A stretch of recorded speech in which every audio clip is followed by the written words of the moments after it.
राधा स्वामी जी। आज के सत्संग की वाणी श्री गुरु रामदास जी की है। राग बसंत, हिंडोल, महला चौथा।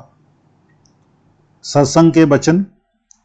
मन खिन खिन बरम बरम बहुदावे, तिलगर नहीं बासा पाइए।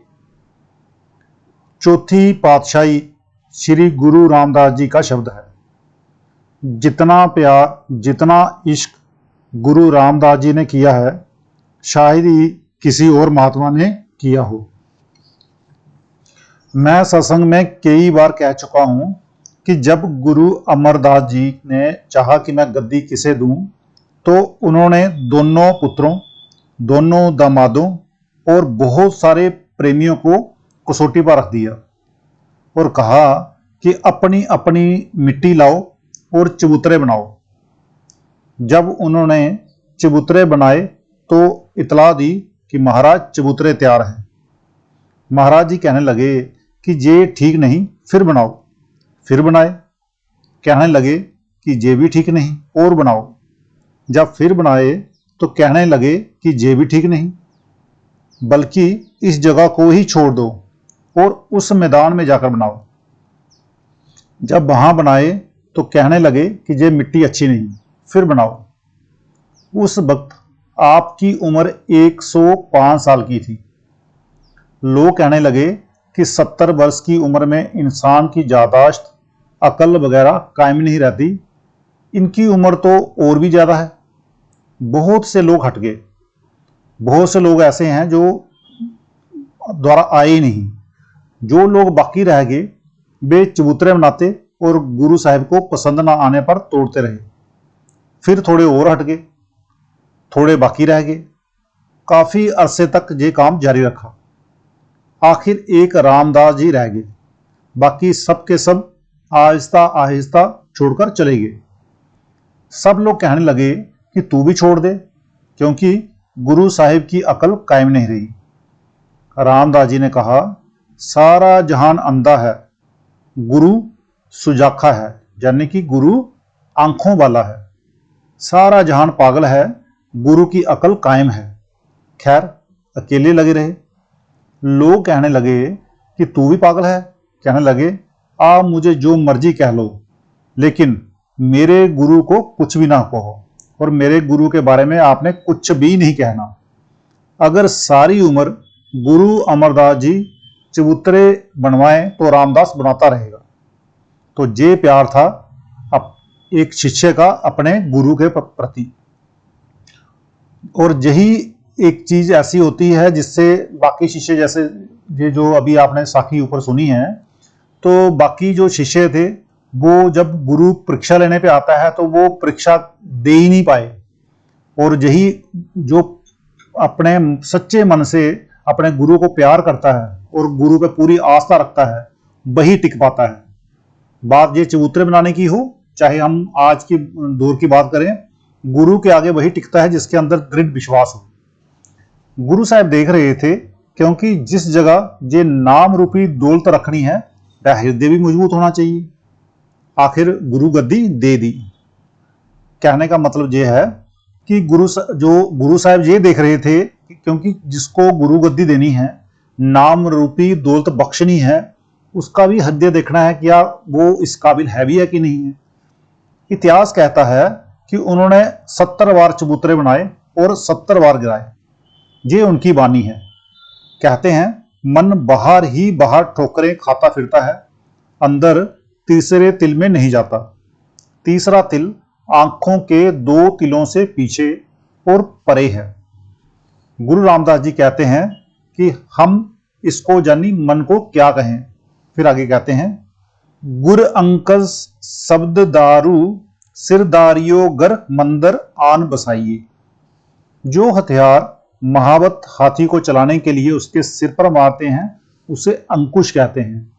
यानी कि जो हथियार जब हाथी को दाएं बाएं या उसको चलाने के लिए इस्तेमाल होता है, जो उसके सिर पर वो महावत मारता है, उसे अंकुश कहते हैं।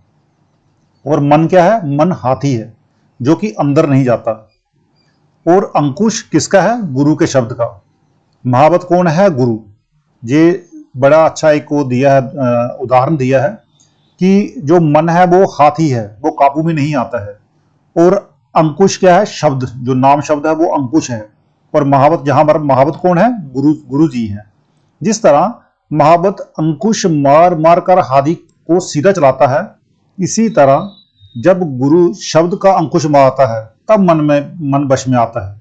नहीं तो मन कुछ भी कर लो, हजारों साल, 100 साल, 50 साल तपस्या कर लो, हवन कर लो, कई जन्मों कर लो, लेकिन मन काबू में नहीं आता। मन काबू में कब आता है? जब गुरु उस पर अंकुश मारता है, तब मन वश में आता है। अन्य करोड़ों उपाय करो, मन वश में नहीं आता। जिस तरह किसी जंगली लड़के को बाहर से लाकर किसी कमरे में बंद कर दो, तो चूंकि वह आज़ादी पसंद है, क्योंकि उसको आज़ादी, जंगल में रहता है तो उसको आज़ाद घूमने का शौक है, वह रोएगा, शोर मचाएगा, आखिर थक कर चुप करके बैठ जाएगा। कितना देर रोएगा? 1 दिन, 2 दिन, 4 दिन, 10 दिन, 15 दिन, उसके बाद क्या करेगा? चुपचाप बैठ जाएगा। ये सोचकर कि दरवाजा तो कोई भी नहीं खोलेगा, वह कमरे में नजर दौड़ाएगा। अगर कमरे में अच्छी अच्छी मिठाइयाँ और अच्छे अच्छे सामान पड़े हों तो जरूरी है कि उसका ध्यान अंदर लग जाएगा। चाहे वो जंगल में रहने का आदी है, लेकिन कमरे में जब उसको बंद कर दिया जाए, पहले तो छटपटाएगा, लेकिन उसके बाद जब कमरे के अंदर ही उसको अच्छे अच्छे मिष्ठान या अच्छा अच्छा सामान दिखेगा तो उसका मन या ध्यान अंदर भी लगना शुरू हो जाएगा। इसी तरह मन रूपी बालक का हाल है। ये जो हमारा मन है, मन रूपी, यानी ये हमारा मन है, ये भी एक मन रूपी बालक की तरह है। जब ये एक बार अंदर चला जाए, जहाँ इसे अंदर ले जाएं, तो जब अंदर की लज्जत इसे मिल जाए और ये देखे कि अंदर अमृत बरस रहा है, ये अमृत पिए, शब्द को सुने और इसे अंदर ही रस मिलने लग जाता है, फिर ये बाहर नहीं दौड़ता। बस इसको सबसे पहले ये है कि इसको अंदर ले जाना बहुत जरूरी है।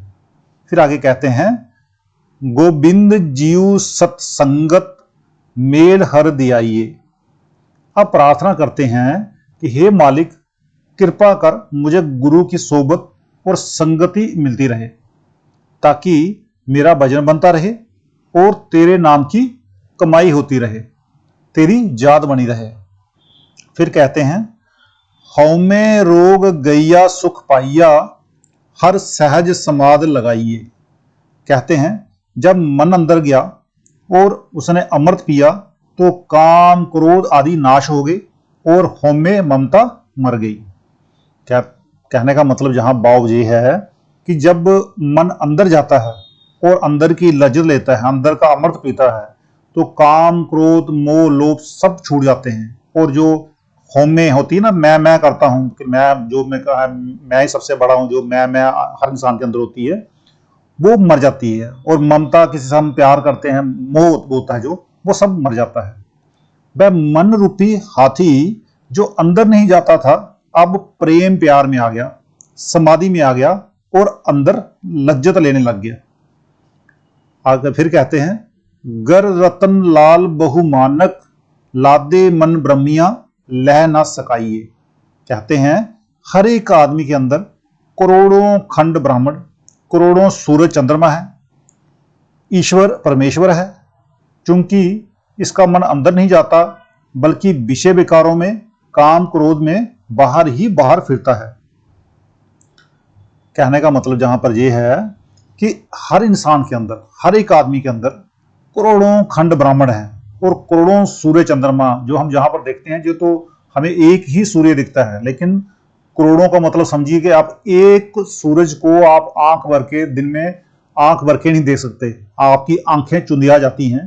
तो जहां पर करोड़ों की बात हो रही है, करोड़ों सूर्य और चंद्रमा है, ईश्वर परमेश्वर है, खंड ब्राह्मण भी करोड़ों हैं, लेकिन मन अंदर नहीं जाता, बल्कि बाहर के जो हम विषय विकार हैं, जो कि नाशवान हैं, उसमें जाता है और काम क्रोध में बाहर ही बाहर फिरता है। इसलिए वह दौलत जो परमात्मा ने इसके अंदर रखी है, मिले कैसे?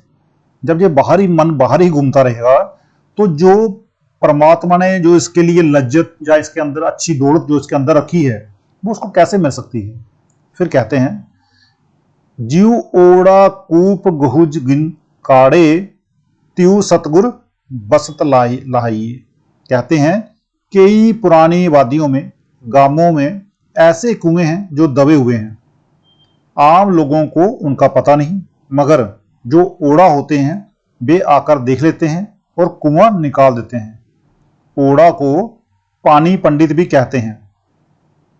यानी कि पुराने जमाने में, जहाँ पुराने दौर में क्या होता था, गांव में बहुत सारे कुएं होते थे, तो वो एक ओड़ा होता था, यानी कि उसको पानी पंडित भी कहते हैं। तो वो वहां पर बता देता था, उसका कुछ सीखा होता उन्होंने कि किस तरह से पानी को ढूंढना है, तो ढूंढ के लोगों को बताते थे। तो इसी तरह हर एक आदमी के अंदर खंड ब्राह्मण है, ईश्वर परमेश्वर है, मगर किसी को पता नहीं।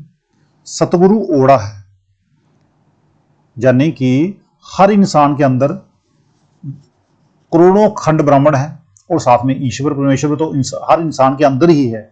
आदमी के इंसान के अंदर ही आप परमेश्वर का जो है दर्शन होते हैं, मगर किसी को पता नहीं। और यहां पर ओड़ा किसको बताया गया है? गुरु को, सतगुरु को, संत को। ये सतगुरु का हुक्म मानकर अंदर जाएगा तो इसको सब कुछ मिलेगा।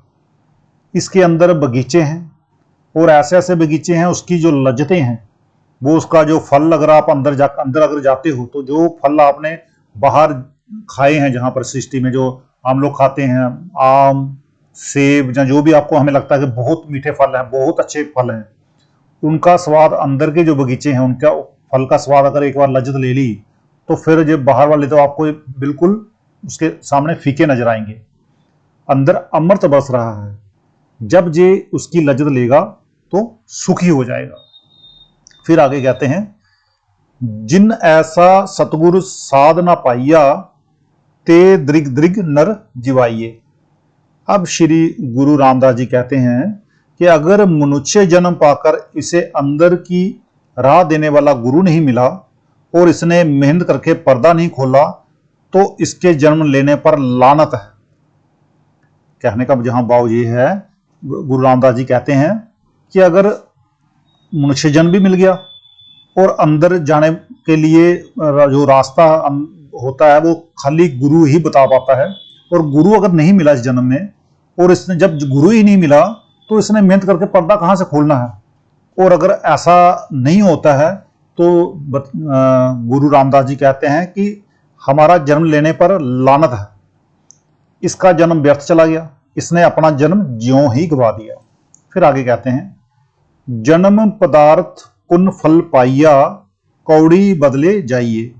कहते हैं बहुत सारे पुण्यों का प्रताप जमा हो तो मनुष्य जन्म मिलता है, इसलिए जब मनुष्य जन्म मिल जाए तो ये चाहिए कि नाम जप कर अंदर खंडों ब्रह्मांडों पर चला जाए, मगर इसने अंदर जाने की बजाय विषय विकारों के साथ दोस्ती कर ली। कहने का भाव जहां पर यह है कि बहुत सारे, जब हम कई जन्मों के हमारे पुण्य कर्म होते हैं तब जाके हमें मनुष्य जन्म मिलता है। और जब मनुष्य जन्म मिलता है तो इसको चाहिए कि पूरे गुरु से नाम लेके, नाम जप कर अंदर खंडों ब्रह्मांडों पर जाए। और सच कह रहे हैं कि अगर ये अंदर जाने की बजाय क्या करता है, विषय विकारों के साथ दोस्ती कर लेता है। मानो मनुष्य जन्म कोड़ियों के बदले गवा दिया। गुरु रामदास जी कहते हैं फिर हम क्या करें? मधुसूदन हरदार प्रभ कृपा, कर कृपा गुरु मिलाइए। अब गुरु रामदास जी परमात्मा के आगे प्रार्थना करते हैं कि हे अकाल पुरुष, मुझ पर ये कृपा कर कि मेरी सुरत हमेशा गुरु के चरणों में लगी रहे, कभी जुदाई ना हो। फिर आगे कहते हैं, जन नानक निर्वाण पद पाइया, मिल साधु हर गुण गाइए। अब गुरु रामदास जी कहते हैं कि मेरा पर्दा खुल गया, जब मैं अंदर गया मालिक मिल गया, मुझे निर्वाण पद हासिल हो गया। अंदर संतों की मंडलियां हैं, जगह जगह कमाई वाले महात्मा मिलते हैं, यानी कि उनके दर्शन होते हैं। कहते हैं हम भी उन महात्माओं के साथ मिलकर परमात्मा के गुण गाने लग गए। तो आज का सत्संग इतना ही, मिलते हैं कल के सत्संग में। राधा स्वामी जी।